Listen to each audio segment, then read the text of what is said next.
G'day, ladies and gentlemen, and welcome to the Broker Coach podcast. Our mission is to be the most valuable podcast in the universe for mortgage brokers. I'm your host, Sam Panetta, and today I'm joined by my old friend, Chuy from Strategic Brokers. How you doing, mate? I am good, Sam. It's good to be on. This is very far away from where we first met in the South Australian hinterland at a pub in Harndorf. Do you remember? I do. I created a thing called the Wolf Pack. I don't know if you remember. So at the conference, I'd howl and I'd find all the drinkers. We're like, woo! And then Sam will come rushing up. And here's a tequila shot or whatever it was. So just over 10 years ago, I just looked back at it before. I was like, how long ago was that? It was about 10 years ago, I think. I feel we were like young whippersnappers back then, mate. Yeah, we've aged a bit. That's for sure. Mate, just to put today's conversation into context, we're 9 months into the year. You guys have just crossed over $1 billion in home loans settled. How does that feel, mate? It's kind of like a bit of a dream, I guess. When you first start out, obviously, you hear these guys even creating $1 billion book or even writing 100 million. You just can't fathom it when you first start out, right? It's not something that you can imagine. You're just like, wow, how do you do that? How does anyone even get there? And you see these big numbers when you go to, obviously, the awards, especially when we first started out. Yeah. I remember we'd go up to those awards and we'd see these guys and we're like, mate, what are they doing? And you're just so confused at how they're able to do those kinds of volume. And then obviously as time progresses, you learn, you get more efficient, you start building a team, and that's really where it counts, I think. And, the people around you are the ones doing the numbers, really. So, how long have you been at it for now, mate? So the backstory, like in total in the broking space or in the finance space, it's technically been 15 years now. Mm-hmm. I don't know if you know the backstory for me before I joined Yellow Brick Road back in those days, but I feel like you're a Westpac banker. Yeah, I was for 2 years. I was. But before that, even there was 2 years that I bought a mortgage broking business off the back of a cereal packet. So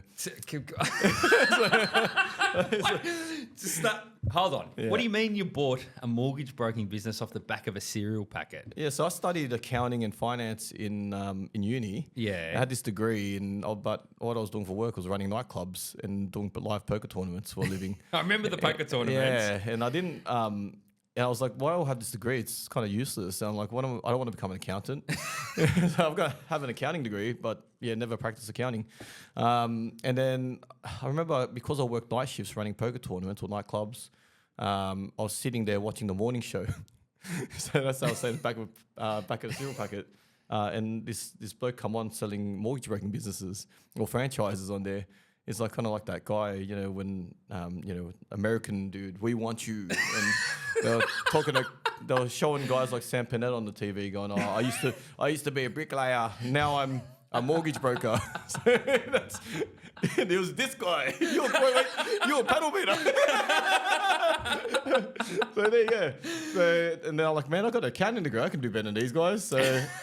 I just remember rocking up I remember it was Sheridan on the Park to the presidential suite or whatever to have a meeting with this bloke. And he sold me a franchise, but he didn't care about the franchises themselves. He was one of those people who were just trying to take franchise fees. He was making money off selling franchises, right? Yeah. Thought I got a good deal. I got him down to I think it was 40% of what he was quoting, right? I'm like, yeah, I'm a good negotiator.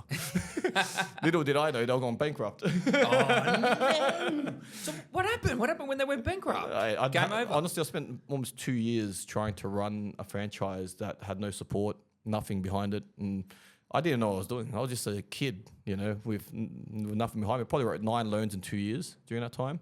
And I realized that, I didn't know what I was doing. How old were you?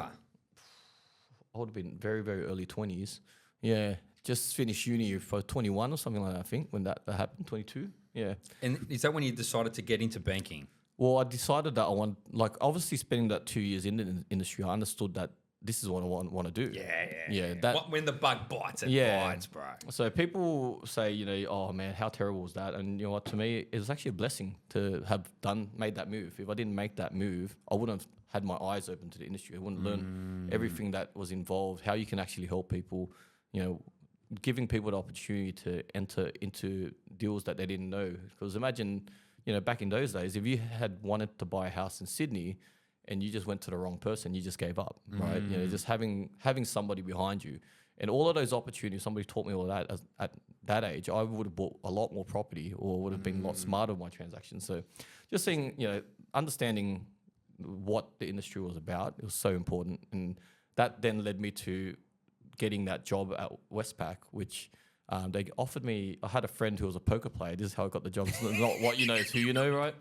And he ran in the eastern suburbs, and he goes, I'll give you a job as my business banking manager. It was called an LBB back then, local business banker. Yeah. So I applied for the role, went to the interview. They're like, this guy's green as hell. 2 years as a broker, he knows nothing. It was like, and I actually knew nothing. They're like, look, we'd like to get you to that role, but you have to take the front desk job first as a personal banker. Yeah. So then I was like, I'll take whatever I can, just to learn. So I started selling credit cards, bank accounts, all that stuff. I think it was 6 months, got promoted, and then 6 months got promoted, and then eventually after a year ended up back in the position of a local business banker, and then spent almost a year in that role, and absolutely hated every day of it. Really? Yeah. I think it was during that period I just didn't have the right culture around me. Yeah. It was all, I felt like everybody in or around me at that particular time was all about just closing sales. It wasn't about helping the people. It wasn't something that kind of sat well with me. And at that point in time, one of my clients was a mortgage broker, and I went around asking all of these top 100 brokers to see if they'll take me on.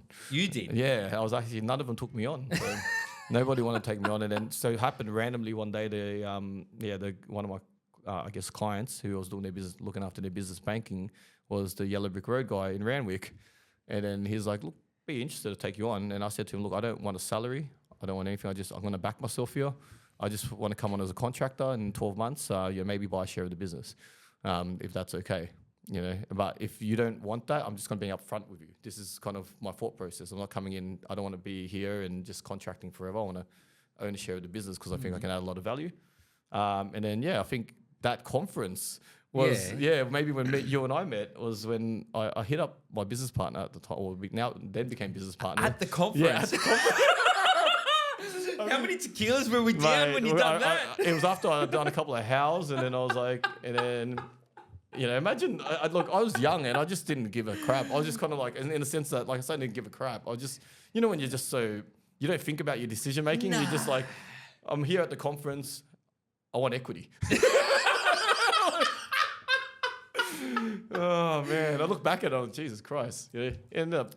But that 12 months together, we end up, I think both you and I went for these Young Gun Awards and all that stuff. Fuck, it was the heyday. Yeah, we were just, all those young brokers, coming up the ranks really quickly. So it was, it was interesting times, but then ended up becoming partnered after that, which then led us to wonderful years with Yellow Brick Road. And I think we became a top lending franchise. Like 4 years. I was going to say, you guys were top branch, surely. Yeah, for about 4 years running, I think. Yeah, during that period. Which eventually led to the transition where we ended up starting our own brand, Strategic Brokers. And I think we're going in year 6 now for that. So 6 years into Strategic now. Yeah. Or 6th year now, yeah. Mate, this is going to be a cracking conversation. I feel like we should do some howling. I've got so many questions here, Hung. I'm going to be here for 4 hours, man.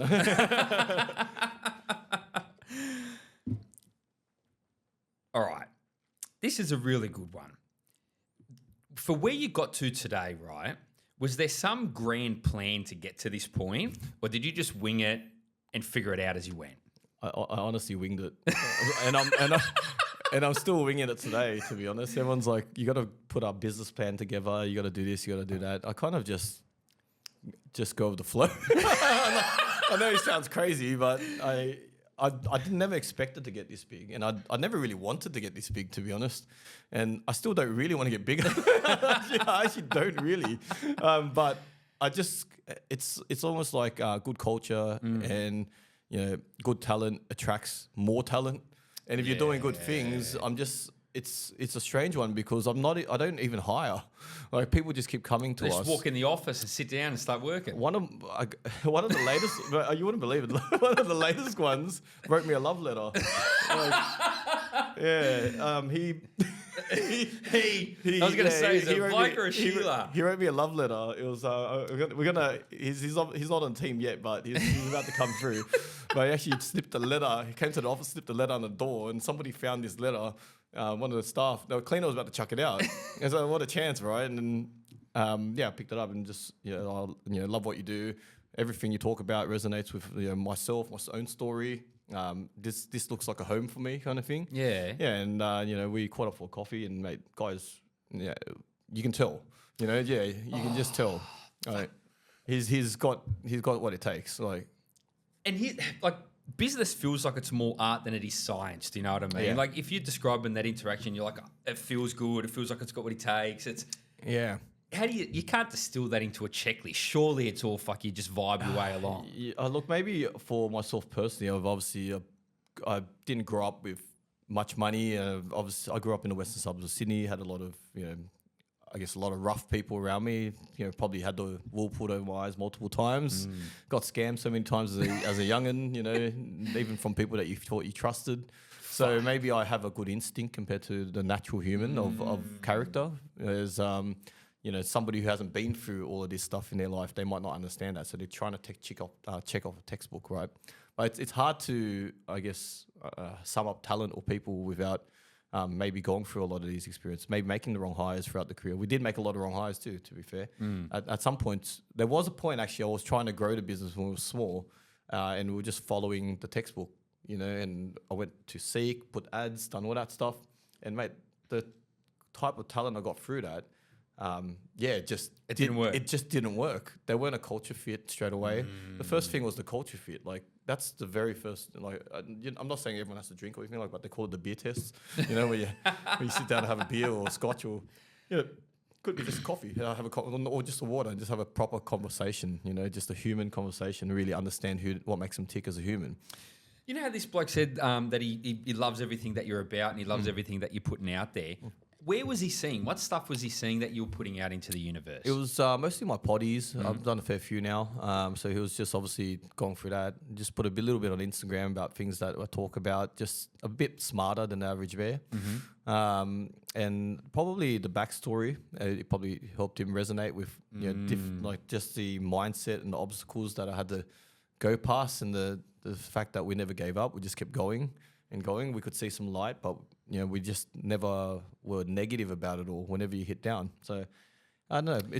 There's a lot of content out there. So once you obviously listen to me chat with people for tens of hours, you end up kind of getting to know the no bullshit policy is like, if people are recording potties after 15, 20 hours, if they're full of shit, they're going to be full of shit after 10. Like, you're going to find you can't shit. pretend for that long. Yeah, correct. There's only so much time you can spend talking shit. Yeah. How important do you think it's been for you to get the talent into the business for all the content that you've put out into the universe? Oh man, I think it's huge. Well, it's bringing a lot of talent today, which is actually getting very high caliber talent. Not, whereas before we were just all over the place. To be honest, a lot of the people in my team, they're friends or family, and they're mates of mates, or they've been recommended by a mate. I literally don't really have many, probably like 10% of the main team are people who are outside, and everyone else was like an insider. So, for instance, there's two brokers that started to do very well. They were friends with me since year 7. Yeah, right. So you fucking known them basically out of life. I knew who they were as humans. I knew their work ethic. I've never seen them they're the types of people who've been knocked down so many times, but they just don't care. They keep getting back up to fight. Yeah. Yeah. So I don't know. I have that. We have a bit of dog in all of us. This is what I always say. We're a team of rascals. How important is dogging you to get the fucking work done? Right. It's so important. Yeah. So important. It's just that hustle, the willingness to help and the hustle. Like, the willingness to help is a hard one. You can't. Some people just, you'll see it. They're thinking about things. They're thinking about themselves. People with that care factor who actually want to help people, they're the ones. That's pretty much the first trait before anything else. If you don't see that in someone, I wouldn't take them on straight away. Yeah. Can you teach someone the willingness to help, or it has to be intrinsic to their DNA? I feel. Look, I haven't had the experience where I tried to teach people that, because I wouldn't hire someone without it.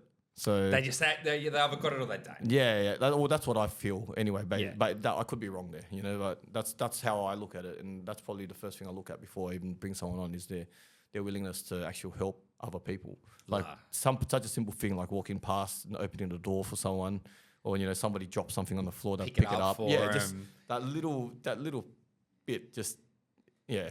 How can you tell them? It feels like such a hard thing to pick up in It someone. is. You'll never do it on an interview. That's why I hire people from that I've known for 10, 15, 20 years, 25 years even for some of these people, because I've watched them for 25 years, I know what they've done for the last 25 years and they've always helped people. Oh, fuck. This is just the compounding effect here, and it's got nothing to do with fucking home loans. It's like you've lived your life and then you've got people in your universe who are like, you know what? You can see who that person is intrinsically, and then you can bring them. You can't fucking teach people to do that. That's Nah. And I think the other second part of it was that I like to hire with people who I actually want to hang out with. so you gotta think about it. I mean. That's the culture fit, right? So if you sit in an office all day and there's one person sitting there just doesn't want a bar of anyone, I mean, we've had that a few times. They've naturally just left. We didn't have to actually fire them or anything. They just didn't fit the culture. They're not the right fit to so begin with. you could see it from day one that they're not gonna fit everyone else in the room. They're just not that person. We like to have fun. We muck around. When we needed to knuckle down, then we go into quiet rooms or you go work from home that day. But if you want to just hang out with the guys, maybe work at a 50% ratio. It's good to come in the office, have a long lunch. You got to break it up a bit too. Don't mind a long lunch. Yeah. No, I know I've been hitting you up about eating some of your brisket for a while. We're gonna lock it in. We're we're lock locking it it in. in. What does everyone go to the office? Not necessarily. We're about to move offices, so much nicer office. I think everyone might show up there. Usually it's like a dopamine hit because it's new, it's fresh. Everyone wants to come in for now, but then when later down the track, they'll probably, when they need to knuckle down, the guys just go dark. We can, Well, they just go home. Yeah, you go smash out home, deals. put yourself in your little study and just go dark. Everyone has to go dark, and everyone works differently too. So, like Gabs, he works. I don't know why he's like a uni kid. He likes to work at like 8 o'clock at night till like 2 in the morning, right? His ADHD is way too high. It's like if you put him near anyone, he just starts like pulling faces at you and just throws stuff at you. Gabs, actually, Gabs. yeah.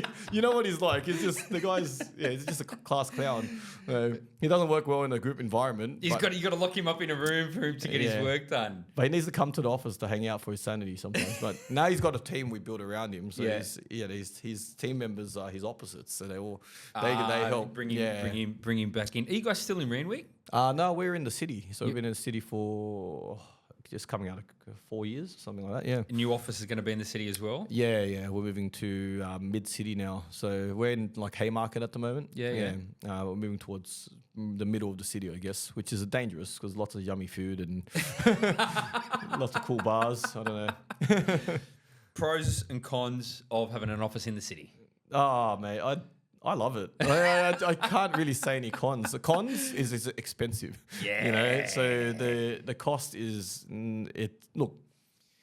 The cost is there. Depends on what culture you're trying to build. Out of it all, we were in a big office, but we were budget friendly for this last office because we got the lease coming out of COVID, a long lease out of COVID, and also a demo clause on the building. So it was never going to be a forever office. We were only going to be there for 1 year or so, but now we're trending to 4 years in the same space. So now we have to get out, and the new lease is like 3 times the price. So it's crazy, but we want at the rate we're growing, we got to give a nice home for everyone. I feel create a little podcast studio if we need to.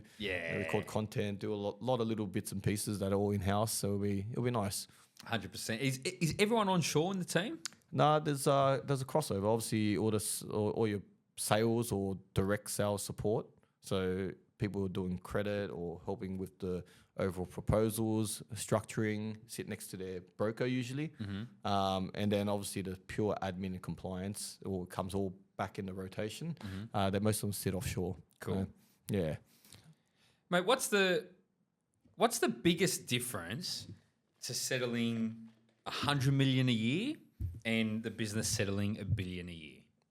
Oh, biggest difference is probably for me as the business owner is the roles and responsibilities completely change. You've got to make sure you keep bringing in volume also to help feed everyone that's in the business. I've never marketed ever until probably about like 12, a little bit longer than that now, 18 months ago. It was when I've actually never paid for paid ad. That's something that we just don't do. You still haven't done that? Nah, haven't paid for a single paid ad. But now we're starting to grow, and I think we were talking offline. I had like 6,000 visits to our website, like unique visits that I'm like, what do I do with this? Yeah, like what do I do with this? Do I flick paid ads? And look, the reason why I haven't gone down that path is I think I mentioned to you before is we have a very specified avatar of client that we're trying to target, right? Between professional property investors or people who are building very scalable businesses. They're probably my top two avatar, you know, so a singular one of these clients will take up so much of your capacity already. If you have about 100 of these clients per broker, you can't fill up that much more because you're done. Because they're such a big, complex client. Yeah, they might be buying 20 properties, you know, so they're a very complex client, you know, and they have multiple trusts, they have multiple business operations, you know, it's not a simple thing. So you spend so much time every time you pick up their deal. You know, you can imagine the amount of man hours that goes into that one deal. And do it. Yeah, mate. I remember when we were fucking young. I feel really old saying that to you, Hong. I remember when we were young, you never shied away from a hard deal. Like you weren't afraid of a tricky deal. 100%. Is it still that way today?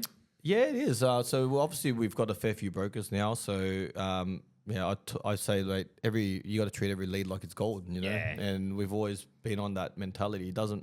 I believe in karma, like not in a religious way, but I believe the universe works. Yeah, the universe works its own way. Like there's people stuff in tough situations, and if you can help them out, you know, even if you can't help them out, just giving them the solid, hey, no, we can't do it, but these are the things you need to work on to get it done, right?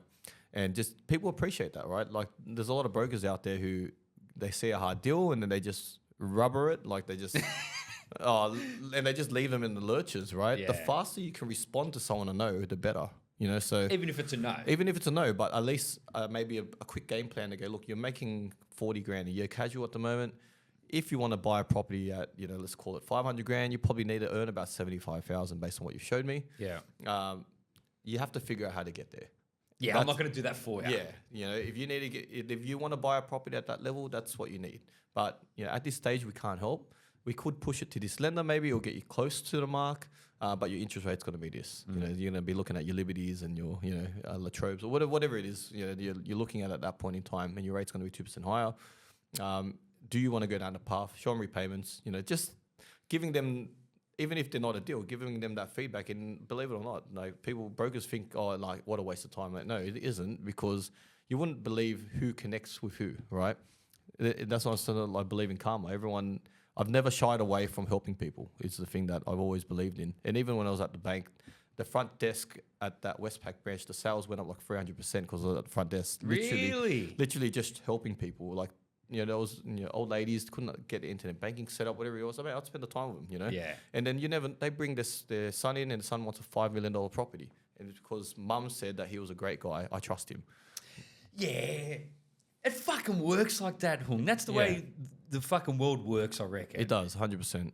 And that's the philosophy the whole business has been built on. And this is probably the other. I know there's a lot of brokers listening out there, and this is the thing that shits me the most about.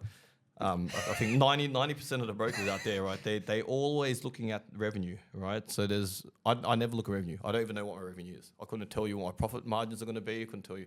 I know that I'll make money because I'm going to help people. So that money will come naturally, just organically through helping people.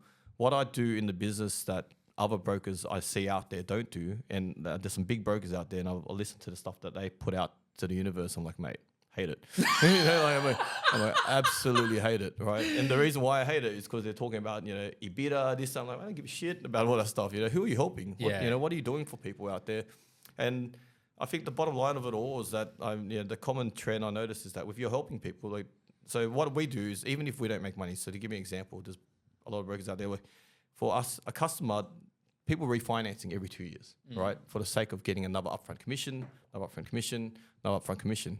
Right? That's not good for the customer. That's not good for the bank. It's a mugs game. Yeah, it's a mugs game, 100%. Yeah. The bank who you have a relationship, like people saying brokers against the banks, mate, the bank's paying you. They're your It's their relationship. money. They've got the money. They're your relationship. Look after your bank. Yeah. Like they don't want to lose the customer. Give the customer option to re-rate their mortgage first. See what that looks like. If they're really not happy with it, there's a stellar deal out there that's so much better, then look, it is what it is. Or if there's a purpose to refinance them because of policy, you might have changed circumstances, whatever it is, then refinance them. But don't refinance them just for your commission. Yeah. Customers will see that, right? After that first refinance, and they have to move their direct debits, change their banking, set up internet banking. They lost 3 months of their lives and they're pissed off at the whole thing. And they're like, why did I people aren't dumb. Yeah. They're not going to turn around and go, hey, that was great for me. That was fun. I love switching my direct debits. I was on a 27-year remaining term. Now I'm on a 30-year term again, and my repayments are much lower. But why am I not chipping away at my mortgage? And so this is the thing that's like something that pisses me off really bad in the industry. So I say it all the time, and I made it like just a big stamp into my business. Don't do that, guys. Like no one does that.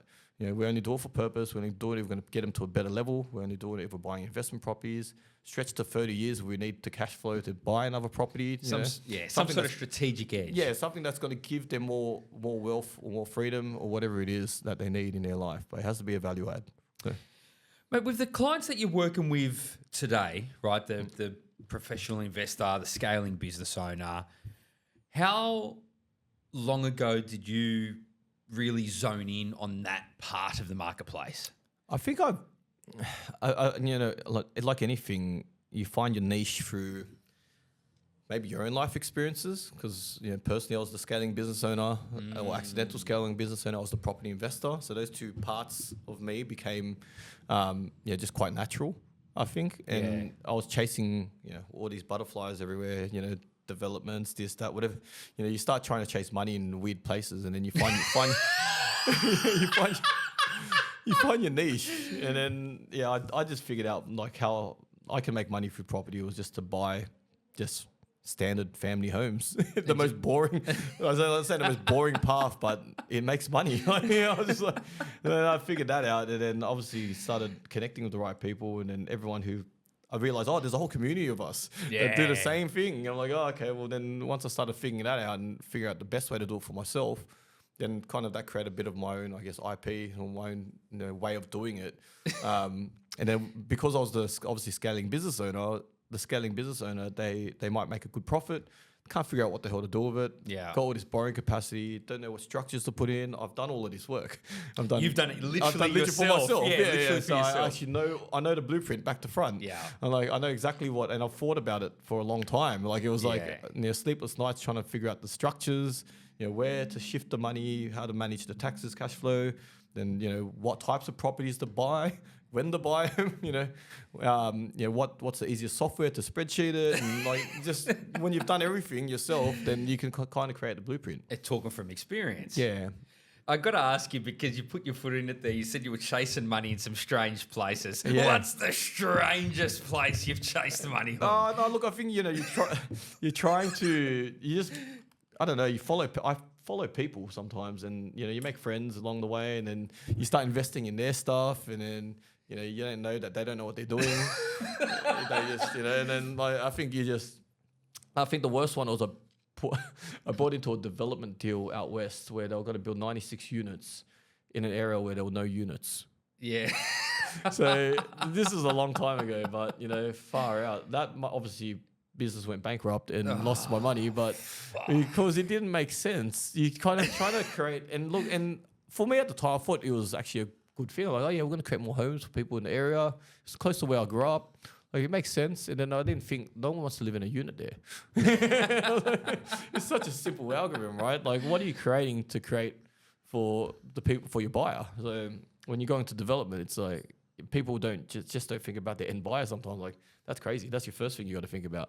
Well, fuck, that's who you're giving the thing to. That's who you're building the thing for. Oh, mate, stupid mistakes. Right? We've all done it. We've all done spicy shit. I own a few random businesses and still because I realize owning other businesses takes up too much of my time when I should put all of my energy into just what I'm good at, and that's where I focus. Everyone's like, "Oh, when you open an accounting firm, why don't you do this?" Well, mate, I don't want to do any of that stuff. I'm good at finance. I'll stick to the game, but I'll make sure that when I use an accountant, I use a financial planner or whoever I use. We do it on a model of no fee. We don't do referral fees. Yeah. We do it on a basis of who is the best for the job. Yes. Yeah. So that's because they're a reflection on you, right? Like the second I send a deal to an accountant and he looks shit, you lose that customer. It's gone. Yeah, because it's a reflection of you. Yeah. Is this the best you got? Yeah. It's like you've got that, and then you must not be a good broker. Did you learn that as you got older and you went through business that you're better off just concentrating all your bets instead of trying to make 100 bets that you might not be as good at? Yeah, I think it was, I don't know, I'm sure you've done a lot of it too, all that personal growth stuff. And when you start drawing out your hourly rate and all that stuff, and I go, if I put 1 hour here, it's going to be worth that much more, and then 1 hour here. And I stopped getting, that's when I hired a cleaner. And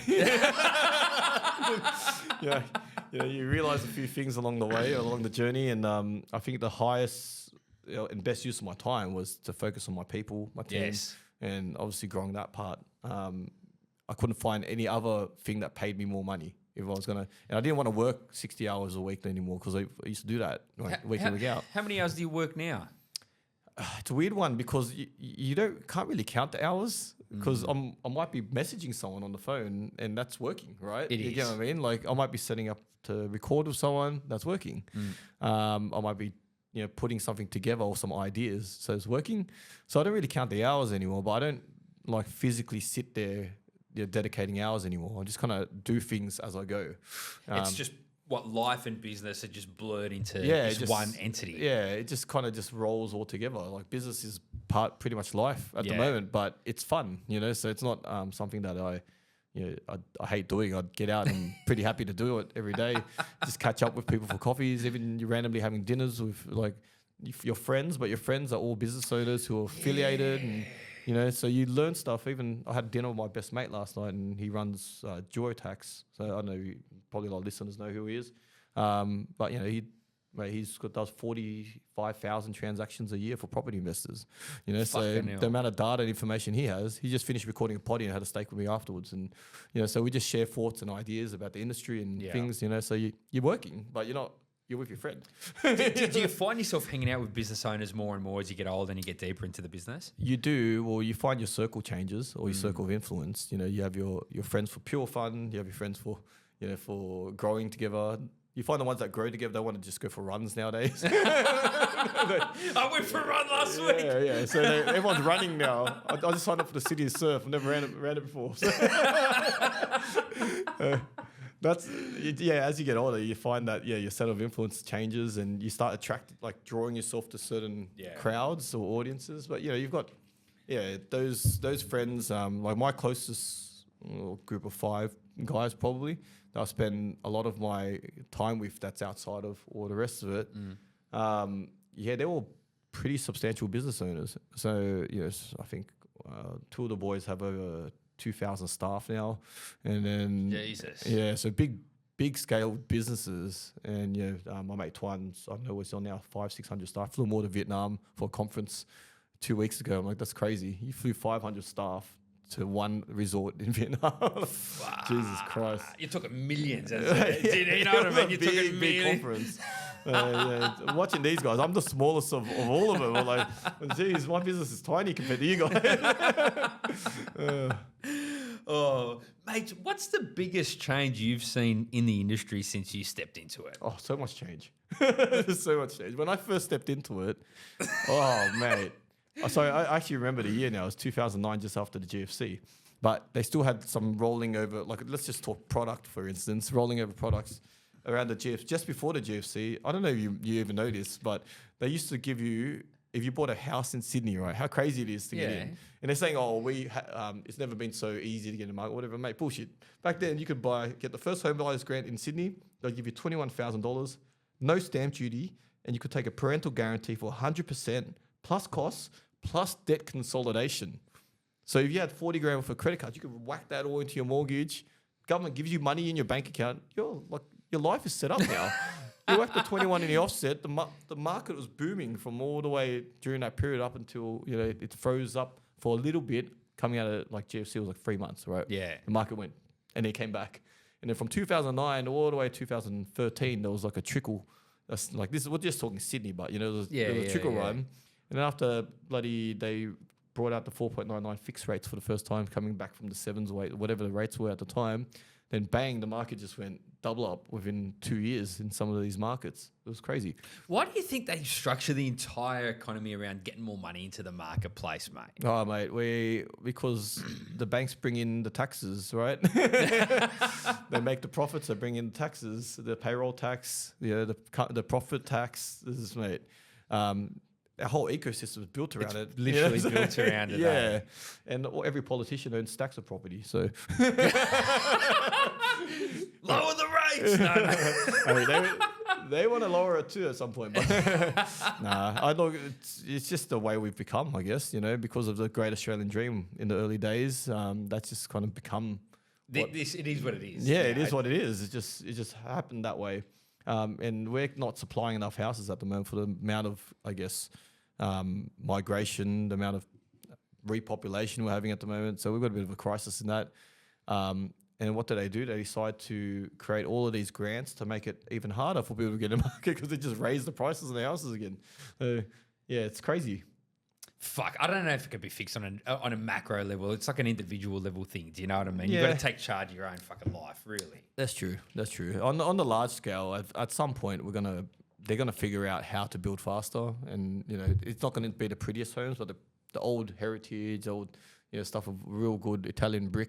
That stuff will be much more valuable because they can 3D print shit now, right? So look at China build skyscrapers in 14 days or whatever it is. Fuck. So you go, can we not do that? Planning laws won't permit. Yeah. But they will pull what they need to do to fix if the problem gets worse. And there'll come a point where they just got to. And then they'll oversupply like they always do. And then after that, every time they oversupply. Then we have infrastructure problems, and then it just goes around in a repeat cycle. It's just the same thing over and over again.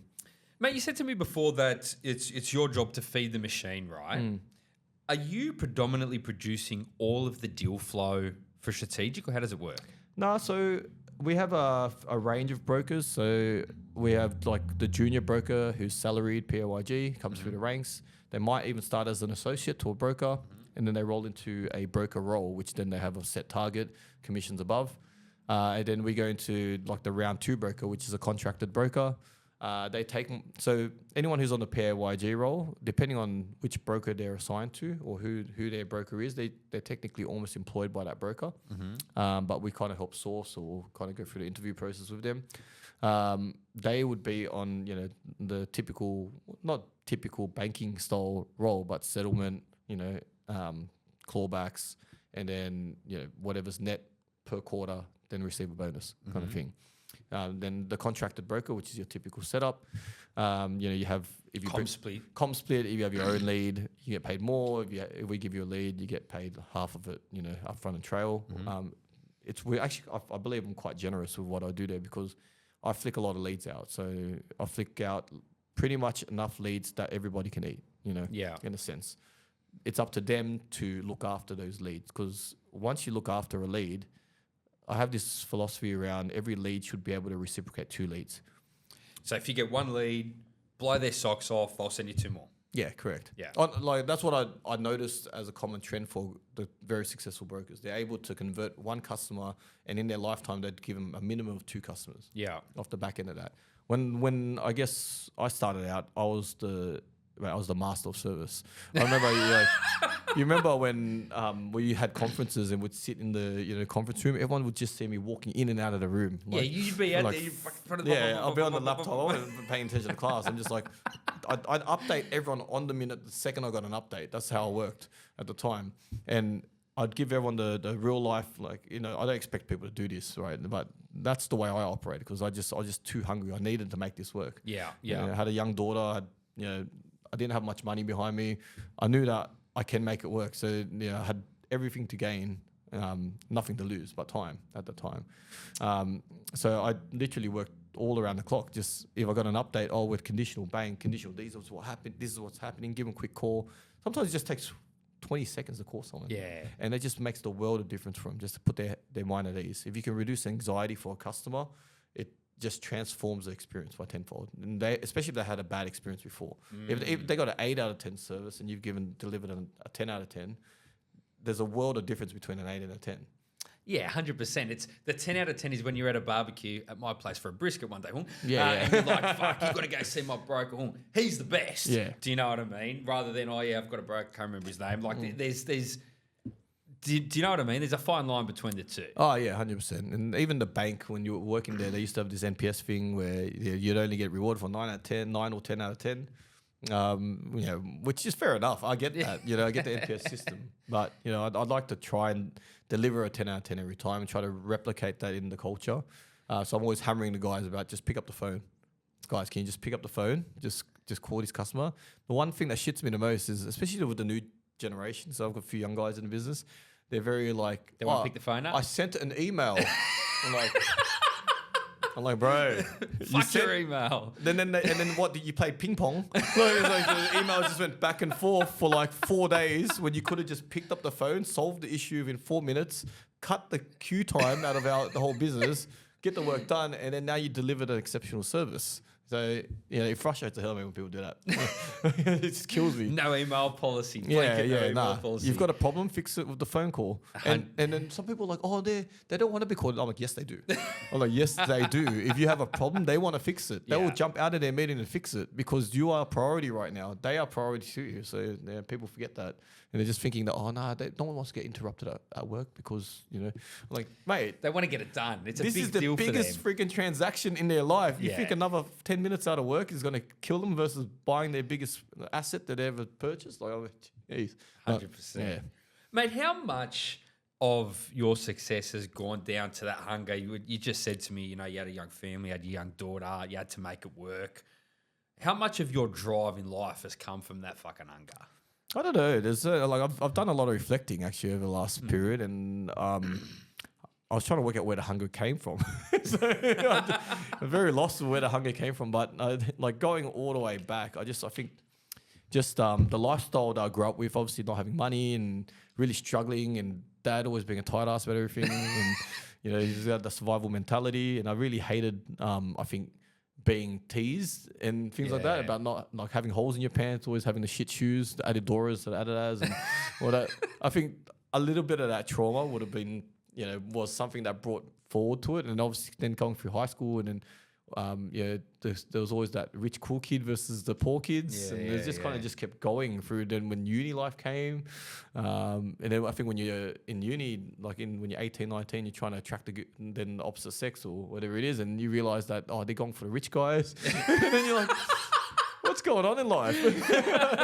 I'm a great guy, but I have no money.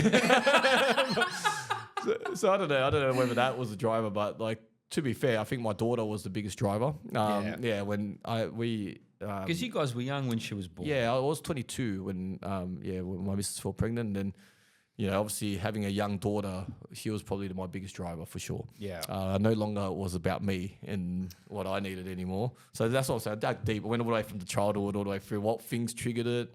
And then obviously, but to be fair, I think I had the hunger in me ever since I was a kid. So, and I always used to look at, when they used to bring the real estate paper, and then they look at property prices, because my dad did buy the property that we lived in, and that was the one thing that he done really, really well, but he paid it off like very, very hard, so he just went smashing out that mortgage.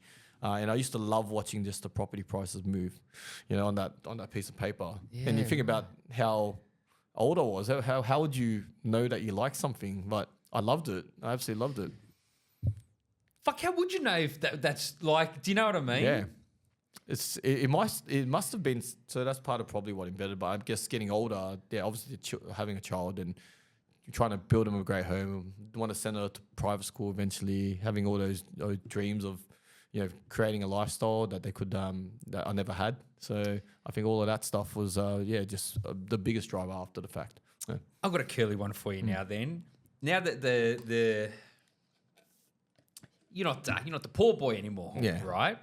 How do you maintain drive to keep pushing when all the creature comforts in the world are at your feet? Yeah, so then I think I transitioned from that. So I guess financially, obviously, don't need money now, which is a nice feeling. Nice thing to have. Nice thing to have.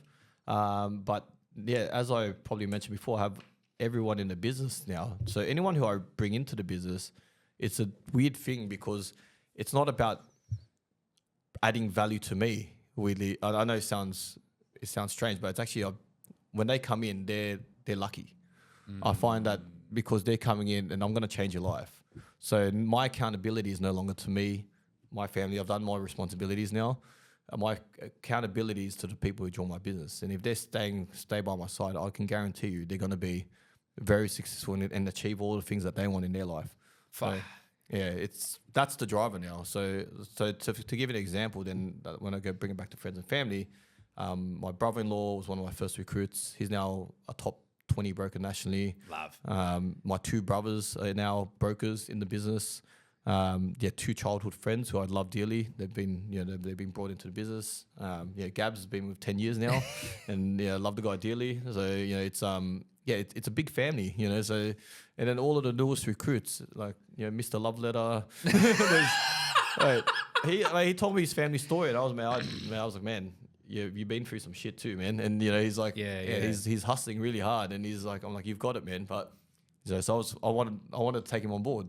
So everyone in the business is like, it's exciting to see them. They've all had their hardships, and I want to help them. So that's given me the driver now more than anything. How did you know to pivot, mate? I didn't. I was gonna say, like, I always did. I said I always did, but I didn't realize I did. What happened? We do a lot of that self-reflecting and the personal growth stuff, and you have to jot down, I think, your goals. Yeah. And I remember multiple years in a row, I wrote "Help My Brothers." Really? Yeah, multiple years in a row. I was like, because you got to dig deep and figure out what is help my brothers, help my family. So daughter was the first one, obviously, I wanted to set up. And as that kind of got to the point where, okay, I know no matter what happens in life, she won't have to worry about money. She's okay. Yeah, she's going to be okay. And then the next layer, because I remember I started doing this 10 years ago. 10 years ago, it would have been just all about my daughter, family, whatnot. And then it shifted to my brothers. I've given my brothers enough skills now that no matter what happens, they'll always be able to be good now because they're now good. They're brilliant brokers. Yeah. So no matter what, they're going to be able to, they understand the money system. They own investment properties now. They know how to structure their own world. So they're going to be sweet. So I've given them, I didn't have to give them money. I had to give them education. Oh, fuck. I fucking love this, mate.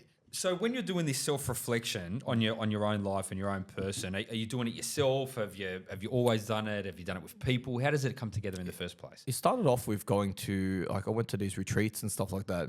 Paid the bills. Didn't know what I was going in for, but the first time going, and I was like, day one, we have to dig deep. we have to get your Spanish water out. I've spent that all over you, bro. you gotta get all the way to your childhood, and then they're like, all right, we've got 2 minutes, and this room's quiet. You're like, and I think as I guess going through my early days of being a loan writer or I say a broker, I didn't know what. You're not really in touch with yourself. You just like go. It's just like you're just going because you've got a purpose, but you don't know what you're doing all of this for. I think it comes with maturity. You kind of go and start reflecting back on all the things that you've done that now I can realize, oh, wow, that helped me a lot. That didn't work, but I learned. And every single time.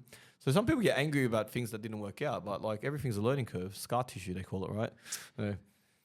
It's unreasonable to expect that you're going to go through life and not have either hardship or failures. That's an unreasonable expectation of life, surely. I've probably had too many of them in my lifetime.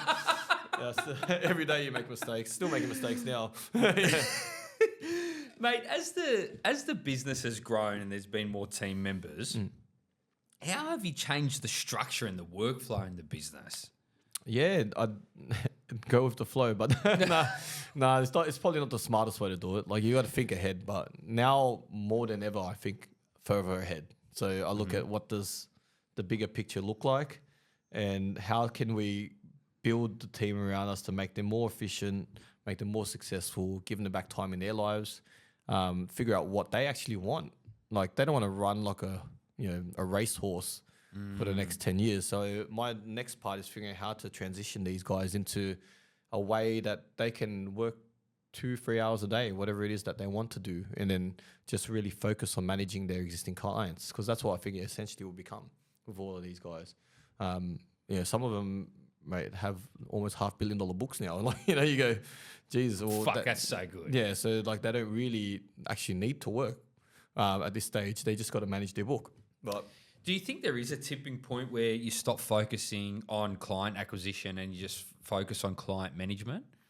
I think for my personal role, I'm obviously the brokers keep joining, and I know it sounds wild. I actually have this weird thing in the back of my brain where I don't really want it, but I feel like might possibly become Australia's #1 brokerage in the next 10 years. Like, good. But I don't know how they measure that. People measure by numbers or whatever. I actually would like to just have it measured on customer service and be that best operator in the country. Sure, the numbers will probably reflect somewhere in that top crop. I think we're already in like the top 20 or 19 or something now. And I can see it transitioning further and further, because we doubled up the last 2 years in a row. We went from, I think it was like 4 brokers to, I think we'll have 18 by the end of the year. 18 brokers? Yeah, in the business by the end of this calendar year. And how many support staff and credit people to? I think there's about, the total once everyone's on, it's about probably close to 70 people in the business after that. Right. Yeah. So it's a lot of people, a lot of families to obviously be accountable for. A long way from Harndorf, mate. Yeah. It's been a while. Yeah. It's definitely been a minute, that's for sure. How good? It just keeps growing. So we just have to keep finding the right people. The support part is probably the more difficult part. I can find hiring support. Yeah, that's a challenge. No one has ever said that to me. Everyone said it the other way. Hard to find brokers. Yeah, easy to find support. I'm the opposite. How? Tell me. Maybe because I attract a very high level of talent in the broker space, and they can see the value proposition. I'm even having brokers who have their own businesses established. They want to join us because of what we offer. We bring brokers in, we build infrastructure around them. So ideally, their time. So imagine a one-man band with one support staff. Now they're walking into a business with the full infrastructure. So they're just really working on what they're good at, and we're building around them. So like, not everyone likes doing the same shit, right? So some people like Gabs. He's the gift of the gab. He loves to have a chat, get on the phone, just talk. Mate, he'll ask an assessor, "Oh, what's the weather like over there?" I'm like, what's wrong with you, man? Just get the job done. And then other people, like some of the other brokers, like my little brother doesn't like to talk, for instance, right? Yeah. But he is just a spreadsheet technical master, so he'll create strategies, put it out there, send an email, not pick up the phone. I rub that out of him. He actually picks up the phone every time now. It's doing the old school. He's not allowed to send an email unless there's a corresponding There has phone to be a call. corresponding text or a phone call with it. There's no email, no more, mate. It took me a year to rub that out of him, to be fair. It took ages, and I just kept nailing with it. And I still nail with him. He forgets once in a while. I'm like, did you write the proposal? He's like, yeah. And I'm like, did you call him? He's like, I sent him a text. Yeah, that's kind of acceptable. Did they respond? Follow them up, Yeah. I think it's just, I know the value proposition, and Ross is probably a good example in our business, because when Ross approached me many years ago to join the business, he was green. And I don't want to take anyone green. I'm not about that anymore. I've done that too many times. And you're not taking on anyone green into the business? Trying not to. Okay. Only in support. Only support, not in sales. Like, if you're green, then it's like how I got the front desk greeters job at the bank. Go learn how to write the deal. Yeah, go learn how to write the deal first, and then we'll talk about moving you up. Yeah. Or go somewhere else and learn, and come back to me a few years later. So that's happened with Ross. Happened with Jay. Yeah, they came to me a long time ago when they're green. Oh, my latest recruit, Jazz. So yeah, there's all 3 of them were like, come back in a few years. Really? And they came back a few years later, still came back knocking on the door. But maybe because Ross is a great example, because like Ross and Jay, who came back a few years later, both wrote $100 million in their second or third year. Fucking madness. And they went from like Ross went from maybe 10 transactions in a year to like 10 transactions in a week. So just completely changing, and he reckons he's working less than he was before. Is it the structure that you're implementing for him? Is it the deal flow you're putting on the desk? Is it a combination of both? A combination of everything. Obviously, starting with the avatar of client. No longer dealing with your everyday guy who's trying to hustle you for 0.1 bips of a point. The types of clients, type of clients we're dealing with, they don't give a shit about the rate. They want to get the deals done. They want to build out portfolios. They want to understand that this property, this bank's going to give us the maximum equity strip, so we can then use that, implement that into a transaction next, or when they're trying to do something with the business, we know exactly what needs to be done in that business to then help that business grow. That we have the knowledge that's required. So getting people up to that level takes a bit of time. But just to understand every element of money, we're not just a broker. We're kind of like the core of all financial decisions, right? We don't just write it off as advice. We send you off to whoever needs to sign off the advice. But man, advice space is bullshit too, man. I had an advice business. Man. It's so hard to actually give people advice. Yeah, because everything's red taped, right? Everything's red taped. And the true advice, the true way to make, like we started in the potty, very true or undeniable way to make wealth in Australia is through property. And wealth is... It depends on your exposure, and the only way to get exposure is based on leverage. So people go, oh yeah, I had $1 million. So like, what am I going to do with my $1 million? So I invest my $1 million. I'll get 10% on it. I'll get $1.1 million at the end of the year, right? Had $1 million, I leveraged. Let's argue we leverage $5 million on that, right? We're sitting at an exposure rate of $6 million, and you get 10% on that. You made $600,000. Yeah. And you go, oh, okay, well, 100 grand's not going to change your life. Or 600 grand per annum on capital growth, then converting or selling eventually at some point, rolling that into commercial net yield properties. Yeah, compound that over 10, 20, 30 years. Yeah, compound that over, right? So, I personally host a pretty substantial portfolio, so I practice what I preach. So I look at my portfolio, and every year, if I get 10% on it, mate, you're making millions, right? So yes, when people ask, oh, well, are you doing it? Oh, yeah, mate. I can show you my spreadsheets and exactly what I do. Do you think that you could have these types of clients as your ideal niche if you hadn't put the runs on the board and doing the thing next to them side by side? Absolutely not. No. Yeah, I think the amount of research, the amount of dedication I put to buying my own stuff, the amount of mistakes I made, I think there's no chance like that. To crack that marketplace, you got to be the best of the best. Yeah. To be that niche, you can't be the 15th ranked guy. Yeah. You literally got to be the best of the best. Otherwise, no one wants to come to you. They're not going to go to you because you're not. You got 90% of it. You actually need to know everything. There can't be a single gap in that. So I play a very different space in that because they come to you because you're the best. Has it been easier to acquire those, high net worth-esque clients over time as you've gone further in your own career? 100%. Yeah. 100%. If you asked me to be dealing with these clients 6-7 years ago, no chance I could even win them over sometimes.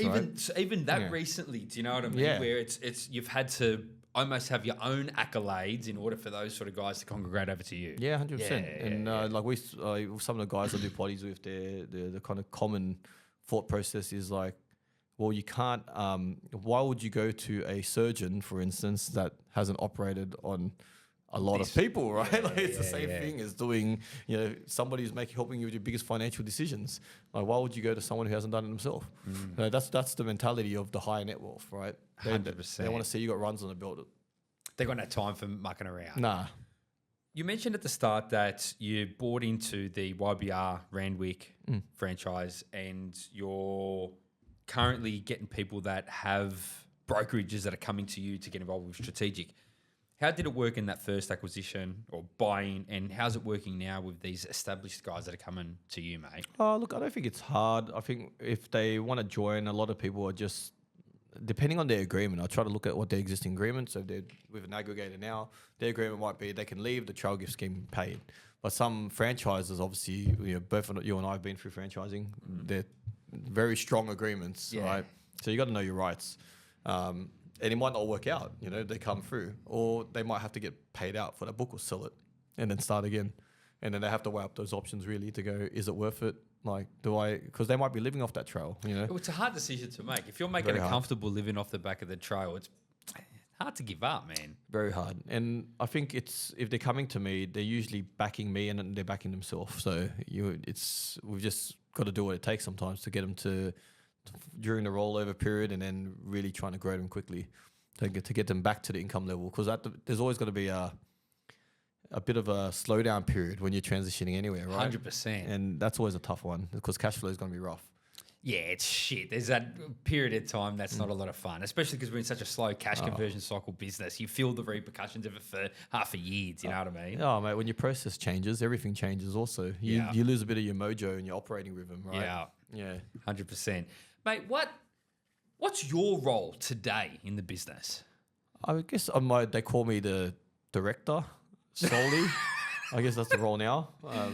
I still will write loans, to be fair. So I have... Yeah, when you get, I said before, you get about 100 clients or your top 100 clients, you can only manage a certain amount. Yeah. But most of the clients I still wrote, I think I wrote like 150 mil last year, but a lot of big transactions also. So it wasn't like I've done heaps of transactions versus other guys. But yeah, my predominant role is to get out there, really share our knowledge, thoughts, jump on podcasts, or my own podcast. It's called How I Met My Broker. And that brings out the audience and people actually understand the value proposition that we have. And then from there, it's operations, systems, hiring, processes. I actually think about it. I do a lot. Bloody hell. I just become more efficient with everything, and I have the right people. Like I have my left arm and my right arm. I've got Briley and Nora, who actually they've become all of my existing customers who know me. They'll call me for the advice. It doesn't take long it's funny because the bigger the transaction, the less time you spend on it. Why do you reckon that is? Because they're just more sophisticated. Yeah. You don't need to explain anything to them. They understand it. Right, like I had to do I think it was a 7 mil purchase the other day, and it was like, hey Hung, buying this. I'm like, okay. So just get done. Like, okay. That's the way it operates now. Like especially when you get this caliber of top 100 clients who just, they're just like that with you because you've sat out, you've probably drank together, you've had nights out. Yeah, you're friends at that You're point. friends, yeah. Or they're all, honestly, most of my clients are friends. Yeah. And then people are like, oh, you're taking on new clients. I'm like, look, I'm only really looking after friends. And I'm like, oh shit, I got a lot of friends. And then I realized how much work there is. I'm like, Jesus Christ. Probably one of my biggest clients, I probably got close to 100 million of loans for him. Like, you think about that.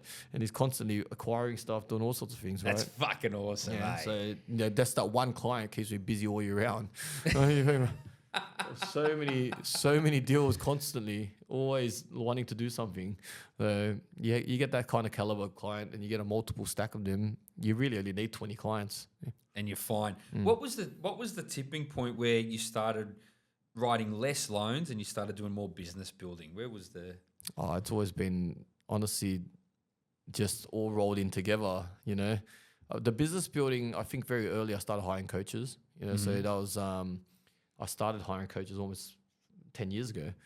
Right at the start, in the early days. Yeah, right in the early days. And I think the first coach I had was great for mindset. I was very stuck in my ways. I was hardworking, ethnic background. Yeah, probably similar to yourself. All we knew how to do was lay bricks, just constantly just hammering away at laying these bricks, right? That's all I could, or that's all I knew how to do. I didn't think about how to work smarter. I remember saying that I finally hired a cleaner. That was like that was a huge transitional thing because, I just do it myself. Yeah. It's a waste of money. I do it myself. I had that mentality for so long that took me like 2 years to overcome that. To overcome that. It's how deep embedded it was into me. Now I don't want to do anything though. I don't want to do if I can figure out a way to get someone else to do it, I'm like, yeah. Airtask is my best friend lately. So if I had to build an IKEA table, I was like, that's going to take me 45 minutes. I'm like, no. You didn't do it. I didn't do it. I'm not doing it. I could spend 45 minutes, filming this podcast or doing something else. I'm like, I'd rather use that time while I was on the laptop playing around with some scenarios or sitting on ChatGPT for 10 hours. Fuck. This is a big thing. Like, this is hard with people from our background, right? It's such a big thing to overcome because the culture was when you were growing up is that you fucking do everything. You do it yourself. don't pay anyone to do something that you can do. Italians are the worst with that too. They're worse than Asians, man. Asians bad. Italians are really bad. But yeah, all the wogs I know, they're always like, no, why you do that? Do it yourself. Right, yeah, no, it's a really hard thing to overcome, and actually, then when you overcome it, a lot of people then they think they're going to bolt someone on and then it's going to fix all their problems, but it's not. It's how you train that person also, in that they've already got the skill set or they've got that natural ability to do what you need them to do. You're not going to find that just, it's that's why I say the support staff is the hard thing for me, because we always find that everyone looks good on paper, but we know nothing about their background. We've had a few random support staff just like start doing delivery, Uber deliveries or something on the side, when they vanish. And then we had to figure out systems to make sure that they're on the computer. Then they figure out ways to cheat the system. And then you're like, what is going on here? They're fucking just driving around pizza hut, pressing the space bar on the laptop. That little bird that pecks is on. I don't know what's going on. I don't know what's going on. No, but we've got a really good, we've had a fair few good outcomes lately. So it's been, we've tried a few different places. They're all starting to get some really good. It's starting to work. It's starting to work. I think we went together. through like the IQ test, and everyone cheats on the IQ test. They're writing, Chat GPT nowadays, bloody Claude, whatever they're using, man. There's so many versions of cheat now. My daughter's looking at bloody Chat GPT every day. I'm like, how long? She's like, I finished my homework, Dad. I'm like, how long? That was like 10 minutes. I'm like, did you use Chat GPT? She's like, no. It's all changing, eh? All changing. That means the pub test becomes even more important. How do you have a pub test with offshore staff? That's a hard one. Maybe got to fly over. Yeah, it's a difficult one. and your culture, you have a culture mismatch, so you can't have the slang to then do the pub test. I get it. It's a challenge, but obviously a good recruiter, a good company, they vet them quite well, ideally. They start to understand. You ever been involved much with referral partners, mate? Oh, yeah, we do a lot of B2B stuff, but we've done all the rounds throughout the years, right? In the early days, worked very well. I can shoot the lights out, everyone referring everything, and then, like trying all the different methods. Now our motto is just to use the best at whatever they are. So, so if I'm looking for, like my client comes to me with trying to acquire, like last night went to, a client came to try acquire property, and then they're like auctions today. I'm like, well, I can't get you a pre-approval today. I can give you as much information as I can because it's a commercial property. I'm like, I can give you all the info I can on this, and I can tell you what my lenders will do for you. I think my brother's working on it now, actually. So I'm like, this lender will give you up to 90% if it's a full doc, which is that's a pretty hard deal. I don't know about your credit file. I don't know if you have any old businesses, any liquidations, anything. We haven't looked at any of your file, assuming all of this. But these are the protocols of these different lenders. Based on the raw numbers and your servicing, it will work. But you go to auction yourself, man. This is not a green light, mate. And then they're like, oh, I've got a lawyer. I haven't got this. I'm like, Mario, I don't know any lawyer that's going to pick you up your file tonight and look at it and give you any recommendation to go tomorrow. So I can't help you there. You can find your own lawyer, because I don't want to put my name on that. Yeah. But you need to set up a company that or a trust. It's New South Wales, so you think about your land tax. Is it going to be a unit trust? You need this advice. I know what I'll do in this situation. But fucking leave it. No, I wouldn't. I might buy it. It depends if the deal's good. But I'd want to get the advice signed off. Yeah. And I know my team that I would use and the guys that would help me at 8 o'clock in the morning to review everything. And I'd need to throw a pest and building guy in there and auctions at 1 p.m. Like, how the hell are you gonna are you actually really in contention to buy it before you spend all this money? There's so many questions. But the setup, I've got an accountant who will look after it. Like 8 a.m. and he knows all the advice that I would use on this. I'd refer them on the basis of that they know their shit and they can move it fast.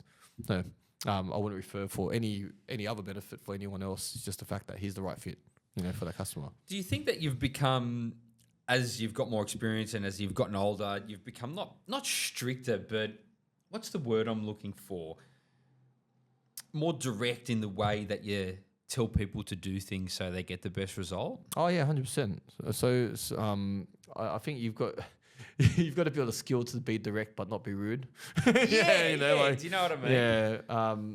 Well, I'm not really a rude person naturally, so it probably helps that when I'm direct, it's firm, but I kind of joke around with it. I'm like, I'm not like, no, you're an idiot. I'm like, mate, you really got to think about these things because you're crazy. Like, that's crazy. Can it be done? Yeah, you're pushing some boundaries, You might piss a few people off, but, I reckon I know how you do it. You say something stern with that bloody smile on your face, and people they're taking the mixed. I'll throw a joke in between it, but then at the end of it, like, all seriousness, don't like. Yeah, this is risky. Like, this is risky. In all seriousness, just really have a think about it. It's too last minute. Oh, mate. Yeah. If you had to build from scratch today, would you do anything differently? Oh, wait, yeah, 100%. Thinking about it carefully, I'd join another business. Same thing. The buying.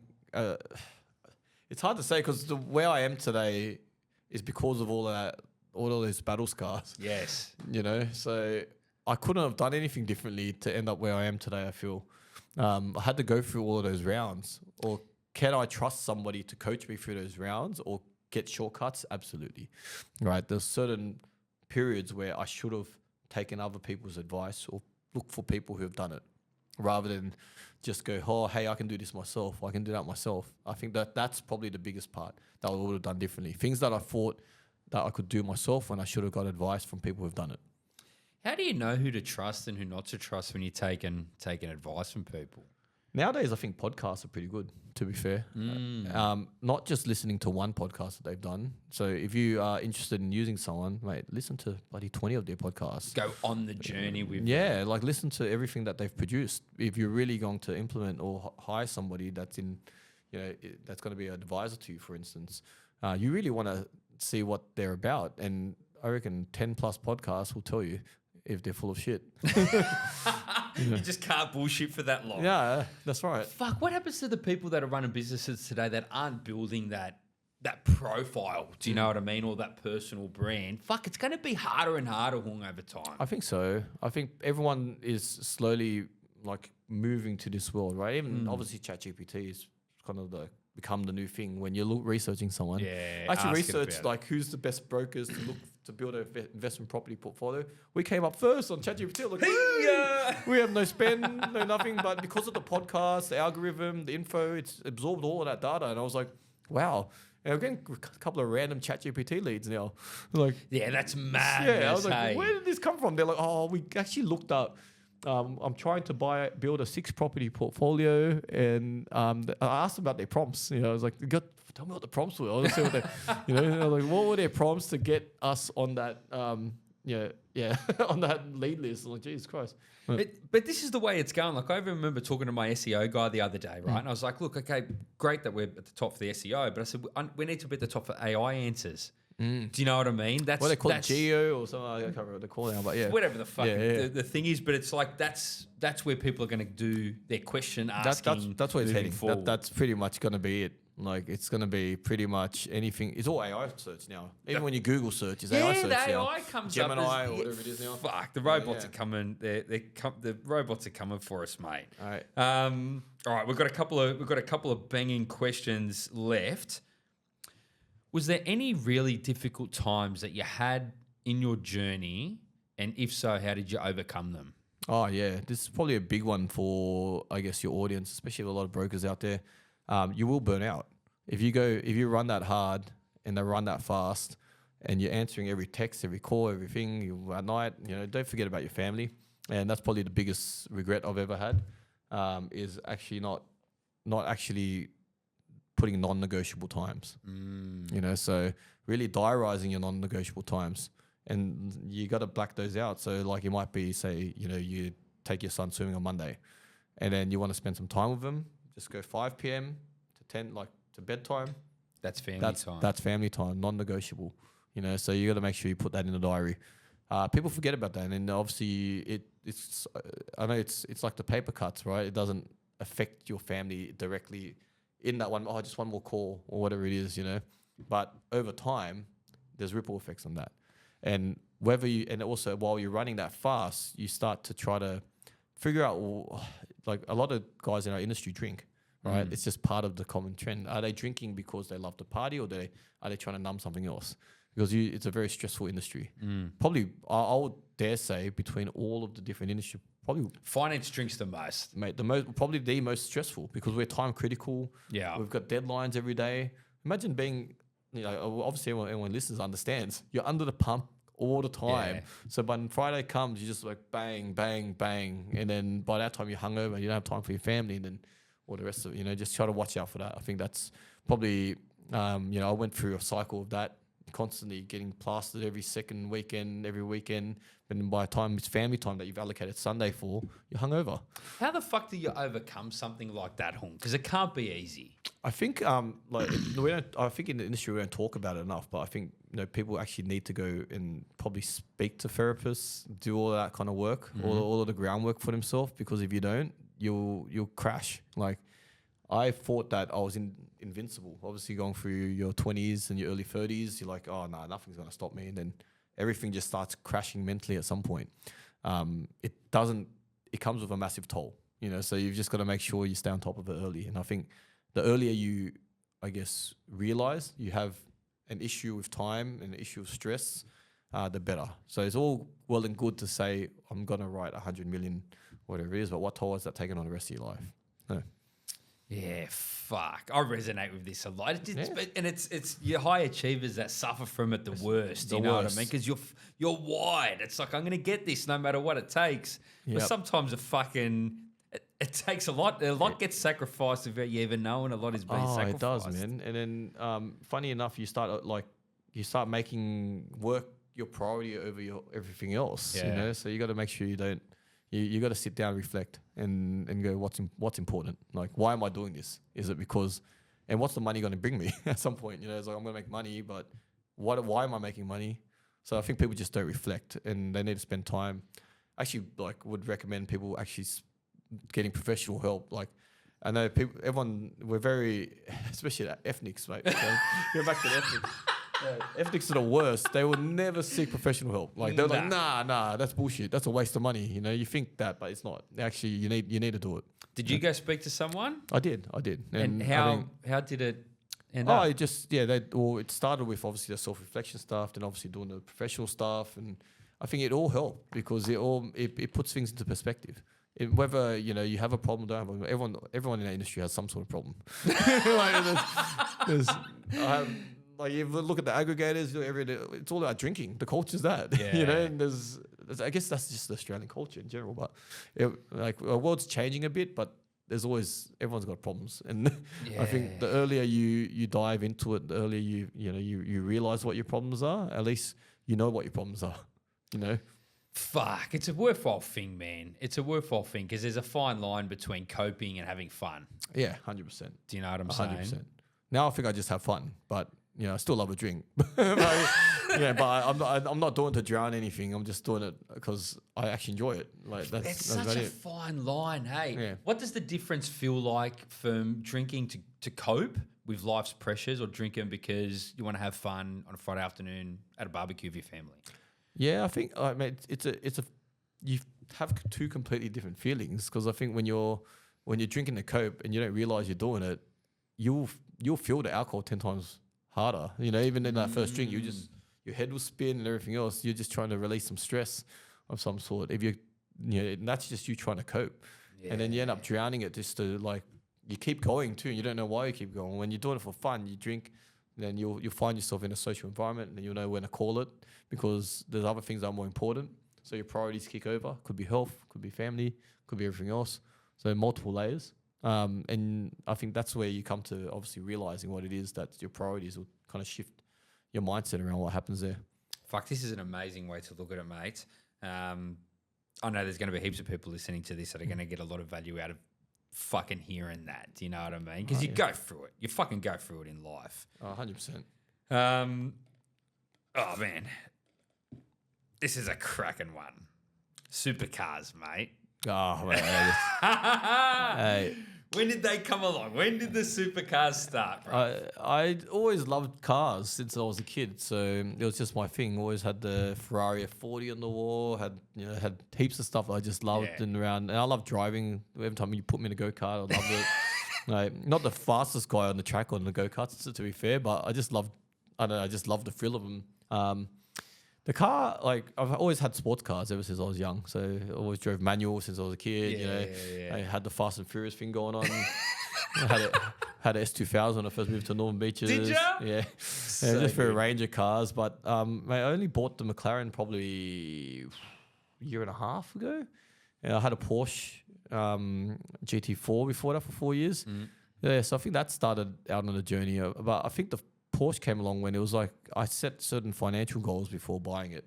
And I think at the time, it was during COVID actually that I bought the Porsche. I remember I had to wearing a mask. It was just a stellar deal. I've been watching them for years. I always need a good deal. So that's what a good broker does, right? If I try to find a good deal, I found a good deal, and then at the time, I remember Macquarie Bank was giving 1.99% car loans.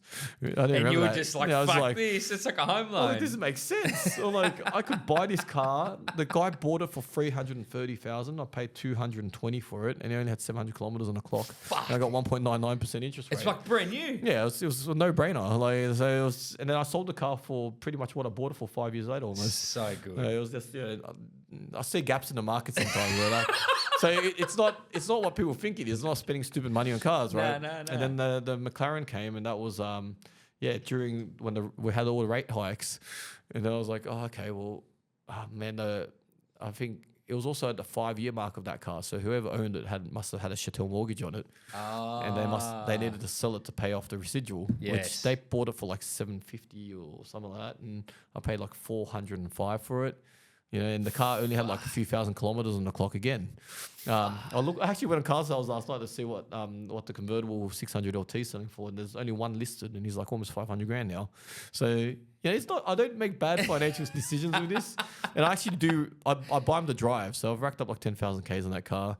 I always see you fucking driving around because we're only down the street from each other. I'm fucking. But mostly doing touring, driving stuff. But I just love cars, so it's just my thing. It's like, and I think the back end of that, the McLaren I didn't like take a loan for because it didn't make financial sense. Yeah. I had sold a property and clipped a fair decent amount of profit, and had nothing to pay for. It was just so I was like, it's time to get that car. So I think if anyone's trying it, like they love cars, don't think of it as it's like buying a handbag almost, and if you do it for that purpose. But if you actually love driving, then they're made to drive. They're made to. Yeah. Has it helped business driving around supercars, mate? I know it sounds crazy, but the McLaren opened up a weird amount of doors to people that who just looked at me as like just another broker, and they're like, oh, that's a supercar guy. So then you attract those types of clients coming through the door. Yeah. So, and not just the clients, the big referral partners go, oh, we want to get to know what you're about now. And then, What do you reckon that is? What do you reckon's the psychological thing behind like success seeking out other success? Yeah, it's mate, money attracts money, right? So they say that you're doing good things. You don't accidentally buy a supercar. You get what I mean? Like, no, you don't stumble across $500,000 car. Yeah, you don't end up like just buying it by accident. You must be doing something good financially, and then people watch a couple of your reels or your potties, and they're like, oh, you know what? Actually, they resonate with me. And then you connect. So I think that it opens doors for sure. Yeah. I hate to admit that, but it does. Like, but the world works the way it works. Yeah, it's not something I'd encourage out there just for the sake of that. Go spend $500,000 on a car and try to make new connections. I was actually watching a reel of some guy talking about it the other day. It was a more Dubai thing, but that's a material world. It's very different to Australia. Australia's very different. We're a bit tall poppy, mate. Yeah. Who's that dickhead with the supercar? It's too loud. Oh, mate. All right. One last question for you. This is my favourite question. If you could give 8-year-old Hung one piece of advice, what would you tell him? Oh, mate. That boy was an angry boy. I think it's hard because 8-year-old Hung went through a lot between 8 and when he became an adult. I think he should hang around, I guess, more responsible people and kind of cut out the filth early is something that he should do. Because during those years between my adolescence and being adult, I met a lot of nasty people through those eras, and there were good people around me. So, really draw yourself to those good people. And I eventually found those good people in my later life. But there was a lot of them in the early days too, which we could have gravitated, not made the mistakes that I did make. And then also in the adult life, when I found it, that transition was the game changer for me. So, mate, just surround yourself with really, really good people. That's probably the most powerful lesson. And it was my most powerful lesson till today.